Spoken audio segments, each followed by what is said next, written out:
తాజా సమాచారాన్ని చూస్తున్నాం. Wicket keeper batsman Parthiv Patel అద్భుత శతకంతో రాణించగా గుజరాత్ క్రికెట్ జట్టు మొట్టమొదటి రంజీ ట్రోఫీ టైటిల్ గెలుచుకుంది. మధ్యప్రదేశ్ ఇండోలో ముంబైతో జరిగిన రంజీ ట్రోఫీ ఫైనల్లో గుజరాత్ 5 వికెట్ల తేడాతో జేబేరి మోగించింది.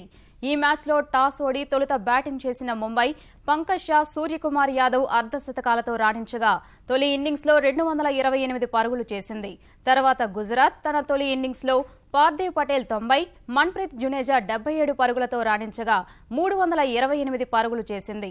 తర్వాత రెండో ఇన్నింగ్స్లో అభిషేక్ నాయర్ 91, శ్రేయాస్ అయ్యర్ 82, ఆదిత్య తారే 69 పరుగులు సహా సూర్యకుమార్ యాదవ్, పంకజ్ షా సమయోచిత బ్యాటింగ్తో ముంబై 411 పరుగుల భారీ స్కోరు చేసింది. గుజరాత్ కు 313 పరుగుల లక్ష్యాన్ని నిర్దేశించింది. ఈ లక్ష్యంతో 4వ రోజున 47 పరుగులు చేసిన గుజరాత్ చివరి రోజైన ఇవాళ వెంటనే 3 వికెట్లు కోల్పోయింది. ఈ దశలో మన్ప్రీత్ జునేజాతో కలిసి కెప్టెన్ ఇన్నింగ్స్ ఆడిన పార్థివ్ పటేల్ గుజరాత్ ను విజయ తీరాలకు చేర్చాడు. 4వ వికెట్కు పార్థివ్తో కలిసి 116 పరుగులు జోడించిన జునేజా 54 పరుగుల వద్ద వెనుదిరిగాడు.